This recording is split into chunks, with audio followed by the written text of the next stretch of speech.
Bonjour et bienvenue pour cette nouvelle émission des Rencontres de Christophe.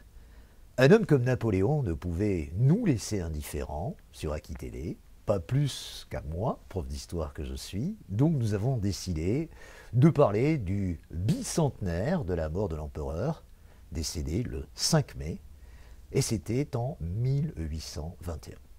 On a beaucoup entendu parler de ce personnage hors norme, un Corse, un homme qui a été un grand militaire et un homme aussi qui a été visionnaire. Donc notre émission s'appelle Napoléon Bonaparte, d'une certaine façon visionnaire, mais aussi conquérant. Nous aurions pu inviter toutes sortes d'historiens, d'hommes célèbres pour nous parler de ce Napoléon, mais nous avons décidé au lycée viticole de Libourne-Montagne de faire confiance à un élève de terminale générale qui m'a totalement séduit par la qualité de l'exposé qu'il a fait il y a quelques semaines justement sur l'empereur. Ce garçon-là, qui a 17 ans, il s'appelle Romain Burnereau et je vais le saluer tout de suite. Comment vas-tu, Romain ? Mais très bien, et vous? Moi, je vais bien, mais toi, peut-être un peu moins bien. C'est une grande première pour toi que de faire cette émission de télévision. Je disais que j'avais été séduit par ton exposé parce que je t'avais laissé le choix de parler du personnage ou de la situation que tu voulais pour préparer le grand oral. Et quand je t'ai entendu parler de Napoléon Bonaparte, d'abord j'étais un petit peu surpris par le choix du sujet, mais surtout quand au bout de quelques minutes j'ai vu avec quelle clarté tu parlais de cet homme-là, je me suis dit c'est ce qu'il faut faire. Parler de Napoléon avec ce garçon-là, c'est exactement ce qu'il faut faire. Qu'est-ce qui t'attire dans la personnalité de ce personnage hors norme ? Beaucoup de choses, hein. Déjà, Napoléon, pour moi, c'est quand même l'homme, peut-être le plus grand homme que la France ait pu avoir. C'est quelqu'un qui, on va en parler plus tard, hein, mais qui a été visionnaire, qui dans tout ce qu'il a entrepris a réussi quand même. Et c'est pour ça que j'avais envie d'en parler. Même la légende noire, parce qu'on va parler aussi de cette légende noire, hein. Il n'a pas que des bons côtés, il a aussi ses détracteurs. Oui, exactement. Il a des détracteurs qui... Qu'est-ce qu'on lui reproche ? On lui reproche plusieurs choses, mais je pense que ce qu'on lui reproche le plus, c'est le rétablissement de l'esclavage, quand même, qui est le gros point noir de l'histoire de Napoléon. Alors il est né en 1769, un 15 août, le jour de la Sainte Marie, qui est la sainte patronne de la Corse, dans une famille, bon, on ne va pas dire modeste, parce que ce n'étaient pas des paysans, mais c'était une petite noblesse, et dans une ville dont tu vas nous parler un petit peu. Il est né à Ajaccio, hein, en Corse. Il naît en Corse seulement un an après qu'elle devienne française, hein, car la Corse était à la République de Gênes, hein, qu'il a cédé par le traité de Paris. Et il naît, oui, dans une famille de la basse noblesse, dans une maison traditionnelle qui plus tard lui donnera comme nom d'être misérable, dans une famille avec beaucoup de frères et sœurs. Oui, c'est le quatrième enfant d'une fratrie. La maman se prénomme Laetitia. Et le papa s'appelle Charles, et puis c'est le papa qui va, d'une certaine façon, influencer largement la vie de Napoléon, puisqu'il va le diriger vers une école militaire. Comment s'appelle-t-elle cette école militaire ? Alors, dans un premier temps, il ira au collège d'Autun, en France métropolitaine. Il y passera que quelques mois, mais tout de même, en quelques mois, on verra qu'il a quand même un bon potentiel, surtout en mathématiques, en calcul. Mais c'est quand même un enfant bagarreur et un peu turbulent. Et plus tard, il fera 5 années à l'école militaire de Brienne, où là, il fera ses preuves. Alors il va devenir général, l'un des plus jeunes généraux de la République en 1793. Est-ce que durant ces années de formation, il montre des prédispositions à être le grand chef qu'il va devenir ? Oui, quand même. On peut le voir, par exemple, on a des représentations de lui en train de commander une bataille de boules de neige à son école militaire. On le voit donner des ordres aux autres. Il avait comme ça dans le sang, on aurait dit.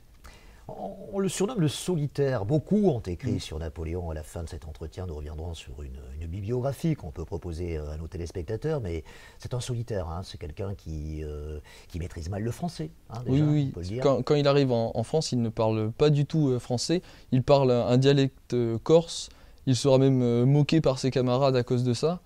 D'ailleurs, la légende dit qu'il lui a fallu 3 mois pour apprendre le français. On peut y croire ou pas. Mais il gardera toujours un accent italien ainsi que des fautes d'orthographe. C'était quelqu'un qui préférait rester seul et en tout cas les personnes qui étaient autour de lui étaient soigneusement choisies. Son papa meurt alors qu'il a 17 ans, Charles, d'un cancer de l'estomac, je crois que c'est en 1785. Et il va être artilleur, je crois. Il va intégrer un régiment d'artilleurs, me semble-t-il. Exactement. Au début, quand il a passé ses examens, il avait été attitré à la marine, mais c'est sa mère qui n'a pas voulu et qui a préféré qu'il soit dans l'artillerie. Alors c'est un homme, bien sûr, qui est connu pour ses grandes batailles. On va en parler un petit peu. La formation, on en a dit quelques mots, mais bien évidemment, je crois qu'il faut que nous insistions un petit peu sur les grandes batailles. Il n'a cessé de se battre. Il s'est battu de 1793 jusqu'en 1815. Sa première campagne, c'est la campagne d'Italie. Est-ce qu'il y a une bataille qui te revient en mémoire comme ça? Alors la bataille la plus impressionnante, je pense, et la plus marquante, c'est le début de sa légende en Italie, c'est la bataille du pont d'Arcole. Qu'est-ce qu'il y fait là? C'est une bataille où il est face aux Autrichiens. Ces derniers se trouvent à Arcole. Le seul passage, c'est un pont. Ce pont est sauvagement gardé et il sait qu'il faut passer, c'est à son tour, c'est maintenant que le destin lui sourit. Et donc il va prendre un drapeau français et il va foncer tout seul, ou en tout cas devant toutes ses troupes, avec le drapeau et sera suivi. Par exemple, cet acte sera immortalisé par plusieurs tableaux où on le verra à l'avant donnant l'exemple à ses troupes. 1796-1797, la campagne d'Italie où il montre ses premières prédispositions de chef. Est-ce qu'il devient rapidement un exemple pour ces hommes? Parce que pour devenir un grand général, il faut être un exemple pour ces hommes quand on est militaire. Est-ce que c'est le cas? Oui, exactement. Il devient très vite l'exemple. Beaucoup de soldats le prennent même pour un talisman. À chaque fois où il va quelque part, il gagne. Et même Napoléon est toujours à portée de balles, de canons. Il ne sera jamais blessé, ou en tout cas pas grièvement. Et donc du coup, il deviendra l'exemple pour ses soldats car il se bat au milieu d'eux. Napoléon, ce sont les grandes citations. La campagne d'Égypte. Songez que du haut de ces pyramides, 40 siècles vous contemplent, dit-il à ces hommes avant de se lancer à l'assaut de la bataille des pyramides et de cette campagne d'Égypte qui va durer 2 ans, 1798-1799. Il n'y a que des réussites dans cette campagne d'Égypte? Pas seulement. Il y a surtout des réussites terrestres, notamment la bataille d'Aboukir. Mais cette bataille, en réalité, il y en a eu 2, une terrestre et une navale. La navale va être une cuisante défaite face aux Anglais qui vont prendre le contrôle des mers et qui vont en quelque sorte bloquer Napoléon en Égypte dans sa course à la victoire. Une mer qu'il ne va jamais conquérir. Je crois que c'est plus tard, quand il va être à Sainte-Hélène, qu'il reprochera finalement au destin de ne pas lui avoir donné l'amiral qui lui aurait permis de gagner les victoires et d'avoir l'équivalent, par exemple, d'un amiral Nelson qui va le battre à la célèbre bataille de Trafalgar en 1805. C'est pas un maritime, véritablement, à l'image de ce qu'est la France, qui n'a jamais été, on va dire, une thalassocratie, comme l'est l'Empire britannique, d'une certaine façon. C'est un terrien, donc, Napoléon. Alors, bien sûr, on garde de toutes les victoires de Napoléon, par exemple, l'exemple de la bataille d'Austerlitz, 1805. Alors, quelle est l'anecdote qu'on connaît bien sur la bataille d'Austerlitz? Austerlitz, une bataille extrêmement connue, en 1805, comme vous venez de le dire. Il est face aux Autrichiens, aux Russes également. C'est la bataille des 3 empereurs. Et en allant là-bas, il va affronter du coup les troupes russes et autrichiennes qui sont déjà sur place. Et ces dernières, en fait, pensaient avoir l'avantage en étant en hauteur. Et en fait, quand ces dernières vont venir pour se battre, elles vont voir qu'elles ont le soleil dans les yeux, elles seront totalement éblouies, et elles ne pourront pas se battre. Et c'est comme ça que Napoléon va gagner une des batailles les plus connues. Les Russes, les Autrichiens, les Prussiens, les Anglais, il n'a cessé de faire la guerre contre ces 4 nations, contre ces empereurs. Et à un moment donné, la France a quasiment dominé l'Europe parce que finalement, il avait vaincu pratiquement tous ses adversaires. On va dire que globalement, la période de domination de la France, on va dire, c'est entre 1805 et 1813 où il va y avoir la vraie première défaite avec la bataille de Leipzig. Napoléon n'a pas laissé que des bons souvenirs aux Européens. Quand on va en Espagne, on ne peut pas dire que ce soit la personnalité la plus populaire. Alors, tu as dû entendre parler du célèbre tableau de Goya, Dos y Tres de Mayo, qui montre la résistance des Espagnols. Qu'est-ce qu'il a fait en Espagne? En Espagne, il a été très dur. Déjà, c'est une campagne qui a duré très longtemps. Et il y avait une grosse résistance de la population, beaucoup de résistants, hein, et comme le montre ce tableau, il faisait fusiller les résistants et s'en prenait à la population. Il a voulu modeler quand même, Napoléon, l'Europe à sa botte d'une certaine façon, et tous ceux qui lui résistaient étaient impitoyablement châtiés. On lui a aussi reproché d'avoir installé ce qu'on appelle le népotisme, c'est-à-dire des gens de sa famille un petit peu partout en Europe. Alors il avait des frères qui ont été installés sur différents trônes, c'est bien cela. Exactement, il a un frère en Espagne, un frère en Westphalie. Il ça. est lui-même, on l'oublie souvent, empereur de France, mais il est également roi d'Italie. Ouais. Donc il a positionné en Europe sur des lieux stratégiques sa famille. Ses femmes aussi. On n'a pas du tout parlé. C'est un homme à femme, hein, un Napoléon, qui n'est pas de grande taille, qui est de petite taille. Alors évidemment, Joséphine de Beauharnais, hein, qui va être, c'est l'empereur et l'impératrice, on va en parler dans quelques instants, qui bien sûr sont sacrés en 1804. Des femmes, il y en a beaucoup dans la vie de Napoléon. Il y en a eu beaucoup, mais quand même, il n'en garde pas trop autour de lui. Il a un peu peur des femmes. C'est un séducteur, on peut le voir comme tel. On peut le voir comme tel. Il a besoin des femmes, ou il se sert des femmes pour la réussite, ou pour sa sexualité, je pense qu'il y a un peu des deux là-dedans. Alors par rapport à ces hommes, je disais qu'il est vraiment admiré, adulé. Il y a des maréchaux d'Empire, il y en a qui sont connus, oui, qui ont laissé une trace dans l'histoire, des maréchaux qui doivent tout à Napoléon. Il y en a eu, mais les maréchaux et même tous les soldats de l'époque adoraient Napoléon. Et il faut savoir que c'est lui qui a mis en place par exemple les médailles que l'on remet aux soldats, hein, par exemple la plus connue, la Légion d'honneur. C'est vrai. Et même dans les journaux de l'époque, hein, qui étaient de la propagande, on peut le dire, il vantait les mérites de tous les soldats. Et même au plus petit grade, on se sentait valorisé.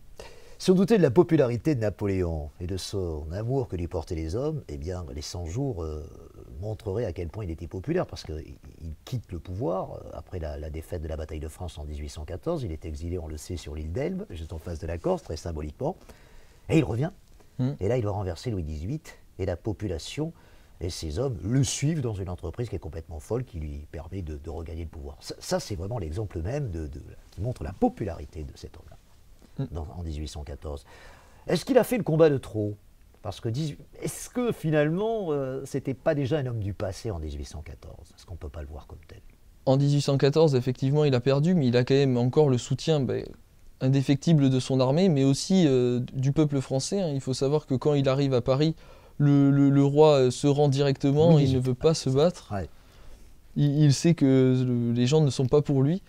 Ensuite, oui, cette bataille de Waterloo, hein, qui sera sa dernière dernière défaite, elle a été quand même compliquée. Il y a toute l'Europe contre lui. Le soleil d'Austerlitz et Waterloo morne-pleine. Tu connais, tu sais, l'expression que l'on affuble Waterloo, qui est en Belgique aujourd'hui. Alors je te laisse continuer, bien sûr, c'est Waterloo. Oui, c'est la bataille où finalement son armée est décimée. Il commet des erreurs à Waterloo? À Waterloo, il faut savoir qu'il n'est pas tout seul à battre. Il a aussi une partie de son armée qui est dirigée par des maréchaux. Mais il a quelques problèmes déjà de météo, hein. Il faut savoir que juste avant d'arriver à Waterloo, il a énormément de problèmes de météo. Il perd beaucoup de canons, hein, qui est sa force, hein, l'artillerie, c'est ça qu'il utilise pour gagner. On va dire que c'est un coup du destin qui a voulu éteindre son ambition. Waterloo, mais beaucoup de batailles, beaucoup de morts aussi, hein. 1 million de morts pendant les campagnes napoléoniennes. À un moment donné, cette grande armée, elle avait combien de soldats? Alors, il faut savoir que Napoléon avait mis, quand il était consul, une loi, la loi Jourdan, pour recruter des soldats, hein. Donc tout homme de 20 à 25 ans qui se faisait tirer au sort était obligé de partir défendre son pays. Et ce n'était pas forcément que des Français, alors, qui oui, étaient sous l'uniforme napoléonien. Il y avait en France, mais aussi dans tous les territoires dominés, donc la Hollande, la Belgique, l'Espagne, la Prusse. Donc on estime qu'il y a eu 2,5 millions d'hommes français qui ont rejoint la Grande Armée et 1 million d'hommes étrangers. Alors des pertes nombreuses, évidemment. On pense à la Bérésina, dont on n'a pas parlé, la campagne de Russie, qui d'abord est une campagne victorieuse avec la bataille de la Moskova. Et puis, c'est la débandade, enfin pas tout à fait, hein. On revient vers le territoire de la France, et là, le fameux franchissement de la Bérésina. Quelles erreurs ont été commises? Je crois qu'il a commis l'erreur qu'a commis Hitler. Attaquer les Russes en hiver. L'hiver russe, évidemment. Le fameux qui... Ouais. où tant de personnes se sont brisées les dents dessus. Exactement. Il a effectivement gagné le début de cette campagne. Il ira d'ailleurs dormir dans le lit du tsar. Ah ouais. Mais Il est sous les murs de Moscou. Hein. Exactement, Oui. on peut comparer avec Hitler, c'est pareil en 1941, c'est la même chose. Et il va dormir dans le lit du tsar et il est pris par l'hiver russe, quoi, c'est ça. Exactement. Il y a aussi les Russes qui mènent une politique de terre brûlée, hein, donc ouais. ils vont brûler tout le grain. Et en fait, les armées napoléoniennes, une de leurs forces était de voyager très légèrement, en fait, vont se faire avoir à leur propre jeu de ne pas avoir assez de vivres. Et sur la route du retour, l'hiver russe les aura. Très bien. Alors Napoléon, le visionnaire, bien sûr, pour terminer cet entretien, Napoléon conquérant et visionnaire, on a vu le conquérant, on a vu celui qui a cette enfance bercée, bien sûr, par l'art militaire, par la Corse. Il en parle beaucoup de la Corse durant sa vie, finalement. La Corse, il a essayé dans ses jeunes années de retourner en Corse, mais ça s'est pas très bien passé. Au contraire, il n'aimera pas trop cette région qui pourtant lui a donné la vie. Eh oui. Et donc Napoléon, donc le visionnaire, parce que c'est vrai qu'il a jeté un petit peu les bases de notre République, on lui doit à peu près tout, les préfets, Exactement. le lycée, tu vas passer le bac dans quelques jours, Le Romain, baccalauréat, tu exactement. le lui dois. Qu'est-ce qu'on doit retenir de positif de cet héritage napoléonien? Bah, on a déjà tout d'abord les universités hein, aussi qui Exact. sont le fruit de Napoléon pour essayer de faire des gens cultivés de compétences pour l'entourer. Ouais, Il y a aussi le code civil bien sûr. qui est quand même quelque chose de majeur à cette époque, qui est dans la lignée 1804. de la Révolution française. Et tu oublies une chose, la religion. Tu sais que la Ah. religion avait été fatale d'une certaine façon à la Révolution, et là il va essayer de trouver un accord avec le pape, et il le trouve. Oui, en 1801, il trouve un accord avec le pape. Ça s'appelle le concordat. Exactement. Voilà, qui va permettre aux catholiques de pratiquer leur religion. Il y a une forme de tolérance religieuse, pourrait-on dire. Alors, par contre, bien sûr, il y a les côtés noirs de la légende napoléonienne. On en a un petit peu parlé avec le rétablissement de l'esclavage. Pourquoi il le fait finalement? Pourquoi il rétablit l'esclavage? Alors, l'esclavage, c'est pour faire plaisir aux planteurs qui sont dans les îles, hein, qui ont besoin de ces esclaves pour s'enrichir plus. Mais le rétablissement de l'esclavage n'aura pas que du bien pour Napoléon. On peut par exemple citer Saint-Domingue, qui était une colonie française. Alors, je vais te parler de tout ça à l'ouverture, son général noir, tu sais, dont la statue se trouve à Bordeaux. Il l'a laissé mourir, je crois qu'il l'a laissé mourir dans une prison française. Exactement, il a réussi à le battre, il a fait rapatrier en France. Ensuite, il a laissé mourir en prison. Ouais. Il était inflexible avec les gens qui le trahissaient ou qui considéraient comme des traîtres. Hein. Ça ne Oui. plaisantait pas avec Napoléon. Il avait aussi un ministre de la police qui était particulièrement inflexible parce que la France aussi a été étroitement surveillée durant cette période, c'est Joseph Fouché. On a un peu parlé de Vidocq aussi, qui est un ancien bagnard, d'une certaine façon, que la police va récupérer. Peut-on parler de dictature? Est-ce que d'une certaine façon, les détracteurs de Napoléon qui ne veulent pas fêter le bicentenaire, parce que c'est pas franchement, on peut pas dire franchement que Macron et Roulin aient vraiment voulu fêter Bonaparte comme l'aurait souhaité Zemmour par exemple, loin s'en faut. Est-ce qu'on peut parler de dictature à cette époque-là? On peut parler d'une pseudo-dictature. C'est vrai qu'on a des éléments des dictatures que l'on retrouve, hein, la propagande, la presse totalement muselée. C'est vrai, 1800. 1800. Dès 1800, donc alors qu'il va devenir consul à vie en 1802, 1799, on a oublié de le dire, le coup d'État du 18 Brumaire. Les détracteurs pourraient dire, bah oui, bah, il y a eu, c'est une dictature, la preuve c'est qu'il a confisqué le pouvoir. Finalement, est-ce que c'est le continuateur de la Révolution ou est-ce que c'est le fossoyeur? Qu'est-ce que tu en penses, toi? Comment tu le vois? Il a quand même continué la Révolution, hein, comme on en parlait, le Code civil qui en découle forcément. Mais il a incarné ce pouvoir quand même fort, à lui tout seul. Donc je pense qu'il a été le fossoyeur, mais en même temps l'enfant. Il a réussi à avoir ce paradoxe, c'est d'être les deux à la fois, car il a continué et en même temps il a enterré cette révolution. Est-ce qu'il n'y a pas un retour de l'homme fort dans l'Europe d'aujourd'hui, avec Erdogan, c'est comme ça que disent les Turcs, Poutine? Est-ce qu'il n'y a pas des pays qui aimeraient avoir un Napoléon à leur tête? Je pense que si, il y a beaucoup de pays qui aimeraient avoir un homme fort qui redresse la barre. Après, En France? En France, Y compris en France? je pense que même en France, certaines personnes le souhaitent. Tu penses que ça sera l'objet des prochaines élections présidentielles, que ça sera un débat, ramener l'ordre? Ramener l'ordre, oui, je pense que ce sera au centre du débat présidentiel. Tu le vois comme tel. Mm. Tu vas voter? Tu auras l'âge de le faire? Oui, j'aurai l'âge. Et tu vas te déplacer? Oui. Inscription sur les listes électorales, tu le sais, avant la fin de l'année, et donc ça sera la première fois que tu voteras. Qu'est-ce qu'on peut dire de plus de ce grand personnage, bien sûr, qu'est Napoléon? Peut-être pourrait-on rappeler quelques-uns des ouvrages qui ont été écrits le concernant, et beaucoup de choses qui ont été écrites sur Napoléon. Tu connais des grands auteurs, des auteurs en particulier qui ont parlé largement de lui? Si je te parle de Jean Tullard, est-ce que ça te parle? Non. Voilà, il y a des personnages. Il y a une exposition aussi sur Napoléon. Il me semble que c'est en 2021, je vais retrouver mes notes, voilà, une grande exposition qui va démarrer le 28 mai 2021 à la Grande Halle de la Villette pour une exposition absolument spectaculaire consacrée à Napoléon. Alors les auteurs, je vais en donner quelques-uns pour ceux qui nous auraient suivis.